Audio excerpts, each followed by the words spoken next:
पाकिस्तान की ड्रामा और film industry में एक नाम ऐसा है जो हमेशा न्यूज़ बनता है। कभी अपनी ज़बरदस्त एक्टिंग की वजह से, कभी किसी कंट्रोवर्सी के चक्कर में और कभी अपनी पर्सनल लाइफ के वजह से। ये नाम है फ़िरोज़ खान। एक ऐसा शख्स जिसे लोग या तो दिलो जान से चाहते हैं या फिर बिल्कुल भी पसंद नहीं करते, लेकिन बात तय है, फ़िरोज़ को इग्नोर करना इम्पॉसिबल है। फ़िरोज़ खान ने अपनी जर्नी स्टार्ट की 2012 में, जब उसने एक वीजे के तौर पर काम करना स्टार्ट किया, लेकिन रियल उसकी आइडेंटिटी बनती है 2014 के ड्रामा बिखरा मेरा नसीब से। इस ड्रामे की वजह से वो ऑडियंस की नज़र में आया और लोग उसे पहचानने लगे।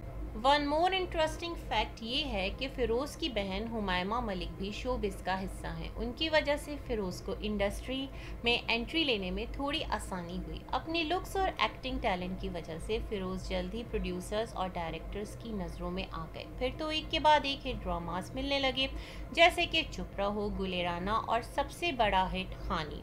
खानी की सक्सेस ने फ़िरोज़ का करियर ऊपर उठा दिया, जिसके बाद वो रोमियो वेड्स हीर और इश्किया जैसे पॉपुलर ड्रामास में भी नजर आए।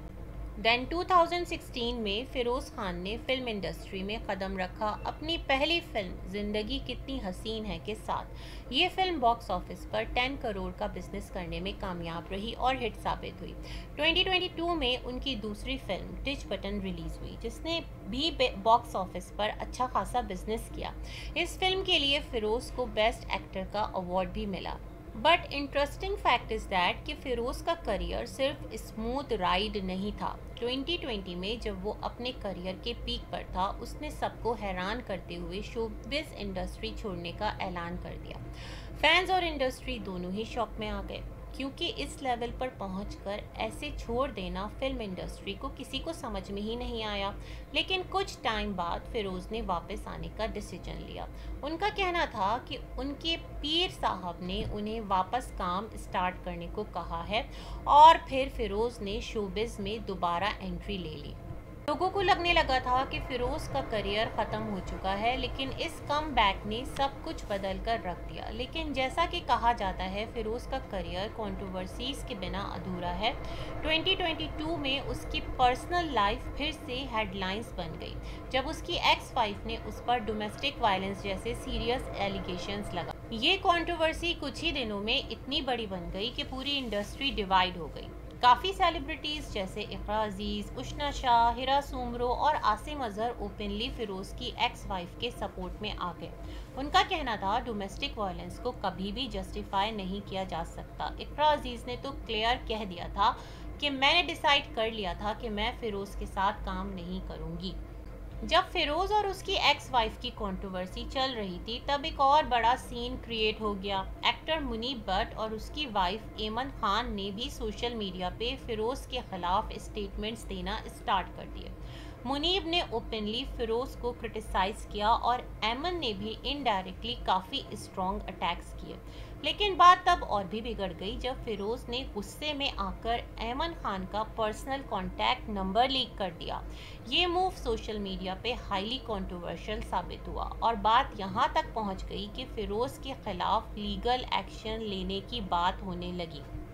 थोड़ी देर बाद फ़िरोज़ और मुनीब की कंट्रोवर्सी फिनिश हो गई, और इस मैटर को सुलझाने वाले भी वही पीर साहब थे जिनकी वजह से फ़िरोज़ ने पहले कमबैक किया था। इस दौरान इंडस्ट्री में एक और मुहिम चल पड़ी कि फ़िरोज़ खान को ब्लैक लिस्ट कर देना चाहिए। कई एक्टर्स और प्रोड्यूसर्स ने उसके खिलाफ खुला स्टैंड लेना स्टार्ट कर दिया। सोशल मीडिया पे ये बात भी उठने लगी कि उसे बैन कर देना चाहिए। लेकिन जितना बैकलैश आया, फ़िरोज़ ने उस सब के बावजूद अपनी एक्टिंग करियर को सरवाइव करना सीख लिया था। और इन तमाम कंट्रोवर्सीज़ के बाद लोगों ने एक और बात नोटिस की। फ़िरोज़ का एक और ड्रामा आया था, मुझे प्यार हुआ था। उसके बाद फ़िरोज़ तकरीबन 11 महीने तक गायब हो गए। ना कोई नया ड्रामा आया, ना किसी नए प्रोजेक्ट की कोई अपडेट मिली। इतने अरसे तक जब वो स्क्रीन से गायब रहे तो ऑडियंस को लगा कि शायद इंडस्ट्री ने फ़िरोज़ को ब्लैकलिस्ट कर दिया है। लेकिन फिर एक दिन अचानक फ़िरोज़ ने अपने सोशल मीडिया हैंडल्स पर एक तस्वीर अपलोड की, पिक्चर उसके अपकमिंग ड्रामे अखाड़ा की प्रिपरेशन के दौरान ली गई थी और ये पिक कुछ ऐसी थी जिसमें फिरोज बिल्कुल बदले हुए लुक में नजर आ रहे थे, ऐसे जैसे फैंस ने उसे कभी पहले देखा ही ना हो। फैंस का एक्साइटमेंट लेवल आसमान छू गया, लेकिन अखाड़ा से पहले भी फिरोज का एक ड्रामा आया खुमार, जो ऑडियंस ने काफ़ी पसंद किया और जब अखाड़ा ऑन एयर हुआ उसे भी ज़बरदस्त पजीराई मिली। अगर एक तरफ फिरोज की कंट्रोवर्सीज हैं तो दूसरी तरफ ये भी सच है कि उसने कभी अपने एक्टिंग करियर को कोलैप्स नहीं होने दिया। जो कुछ हुआ वो गलत था, मैं ये बिल्कुल सपोर्ट नहीं करती जो उन्होंने अपनी वाइफ के साथ किया, लेकिन इस बात से इनकार नहीं किया जा सकता कि फिरोज ने अपने एक्टिंग करियर के साथ जो किया वो लाजवाब था। सो फ्रेंड्स, फिरोज खान की पूरी कंट्रोवर्शियल जर्नी आपने सुनी। अगर कहीं कोई बात गलत लगी हो या कोई इन्फो में डाउट हो तो डू करेक्ट मी, और वीडियो अच्छी लगे तो लाइक शेयर कीजिएगा, चैनल को कीजिएगा सब्सक्राइब। Bye bye.